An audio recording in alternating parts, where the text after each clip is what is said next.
Lords, it's a pleasure to follow the noble Lord Hampden, who so ably introduced Amendment 62 in the name of the noble lady Baroness Boycott. I don't need to add very much, but I do just want to add a couple of extra perspectives. This is an amendment that ensures that there is training for planning members of planning committees and planning officers on climate and biodiversity and an enhanced ecological literacy.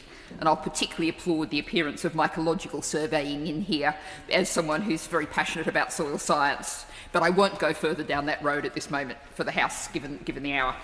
But what I will say is I think this ties very well with our extensive discussion at committee on the plans and ideas put forward by the noble Lord Lansley about overall strengthening the planning process, the idea of a planning commissioner, the idea of strengthening planning committees, that we need to actually strengthen trust and public and political trust. And I'll declare here my position as Vice President of the Local Government Association.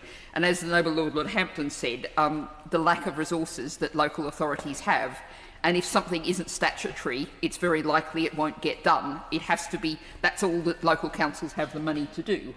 And we have a huge problem with lack of trust in politics, lack of faith in politics, concern about the planning system, concern that local voices and concerns are not being heard in the system.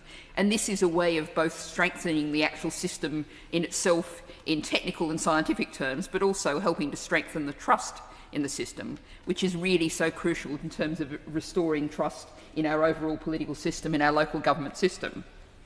So I don't know what the noble Lord Hampden's plans are, but I think this is something we should think about testing the opinion of the House on. I look forward to hearing maybe the noble lady, the Minister, will tell us that the government's going to follow along these lines, in which case it's not necessary.